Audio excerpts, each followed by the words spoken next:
reason we saw that he currently owes and has not paid taxes for the past, not 1, not 2, not 3, not 4, not 5, not 6, not 7, not 8, not 9, not 10, not 11, not 12, but 13 years.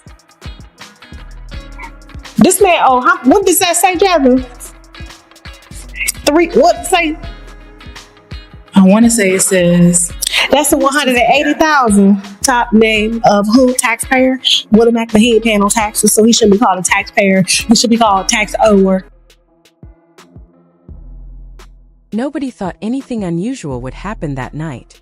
It felt like one of those slow evenings where people lie in bed, scroll through their phones, and drift between videos without really paying attention.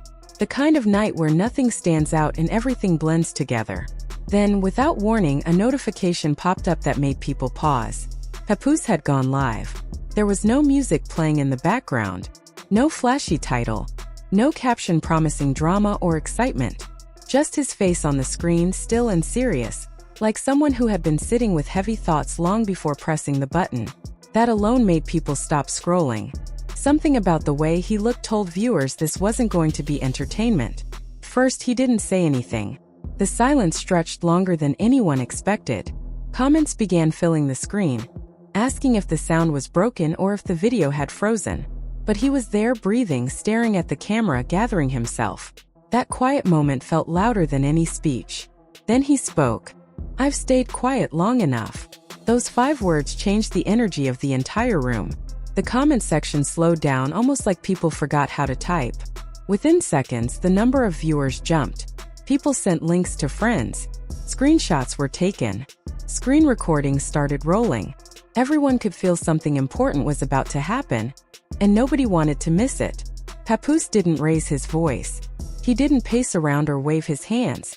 He stayed calm, almost too calm, like someone who had already lived through the worst part of the pain and was now standing in what came after. His tone wasn't angry. It was tired. He said what people saw online was not the full picture. The smiling photos, the interviews, the red carpet appearances, the supportive captions, all of that, according to him, was for the public. He described it like a stage, where everything looks perfect under bright lights. But when those lights turn off, the story changes. He said that behind closed doors, things were not the same as what fans believed. People leaned closer to their phones. Then he mentioned a name that many thought had been left in the past. Her former fiancé. The reaction was instant. The comment section exploded. Some people typed in shock. Others asked if they heard him right. A few begged him to stop talking, but he didn't slow down. He claimed that while fans believed they were watching a genuine love story, there was another connection happening quietly in the background. He said it wasn't a moment of confusion or a mistake made in weakness. He described it as something planned, hidden, and repeated over time. That was when the room went still. He said he had proof. Not stories from friends.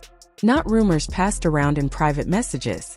He claimed he had screenshots, voice recordings, and videos saved directly from her phone. He explained that he didn't want to show everything to the world, but he had seen enough to know he wasn't imagining what was happening. People watched in shock as he described private conversations. Messages where meetings were carefully arranged. Words of affection that didn't sound spontaneous but strategic. Plans that were made without him knowing. According to him, he wasn't truly part of the story being told. He was part of the cover. He said he felt like a familiar face placed in front of the public to make everything look stable, while real feelings were invested somewhere else. His voice changed only once. "I was used," he said quietly. That moment hit harder than any shouting ever could. It wasn't dramatic. It wasn't loud. It was simple and heavy, like a truth that had taken a long time to accept. Then just like that, the live ended. No goodbye. No final words. The screen went dark. And that's when everything truly began. Within minutes, clips of the live appeared everywhere. Social media platforms were flooded with short videos, slowed down replays, and screenshots of his face mid-sentence. People studied every pause, every breath, every shift in his expression, like they were trying to find hidden meaning between the lines. Some people rushed to defend him. They said he looked hurt, honest, and exhausted. Others rushed to defend her, saying it was unfair to tell only one side of a private story in public. There was no space left for neutral opinions. Everyone felt pushed to choose a side.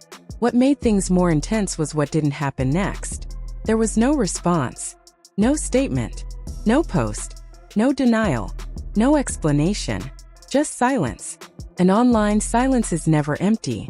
It becomes a blank space where people fill in their own ideas, fears, and conclusions. Gossip pages began building timelines. Old photos were pulled out and reposted.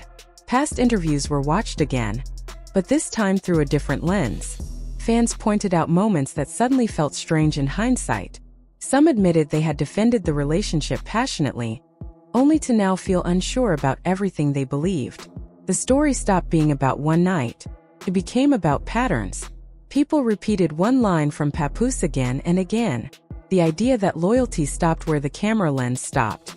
To many viewers, that didn't just sound like betrayal. It sounded like performance. Like a relationship designed to look good instead of feel real. Supporters of Claressa Shields pushed back. They argued that one person's version of events is not the full truth. They questioned why something so personal was handled in front of millions instead of in private. They asked why proof was described but not fully verified by anyone outside the situation.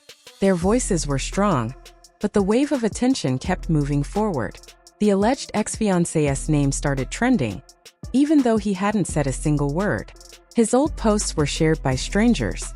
His past interviews were cut into short clips and given new meanings. People argued about what role he played without hearing directly from him at all. Everyone became a judge, a detective, and a storyteller at the same time. Some praised Papoose's calm behavior. They said it felt real, like someone who wasn't trying to perform. Others said the calmness itself felt controlled, like a choice instead of a natural reaction. The debate wasn't really about how he spoke. It was about who people trusted more. As the hours passed, reaction videos became more popular than the original live. Body language experts appeared. Commentators spoke with confidence they hadn't earned. Each retelling added more emotion, more detail, and more assumption. The story grew bigger than the people at the center of it. Under all the noise, a quieter conversation began. People started talking about what it means to show love in public but feel alone in private. About how relationships can slowly turn into roles, where each person plays a part instead of being honest about how they feel. About how being seen together can sometimes replace truly being connected. By the end of the day, the main question had changed. It wasn't just, "Did this happen?" anymore. It became, "What does this say about the way we watch other people's lives?" Some people felt sympathy for a man who said his trust was broken. Others felt anger toward a woman being judged without speaking. Many felt tired, realizing how quickly someone's pain can turn into entertainment for millions of strangers.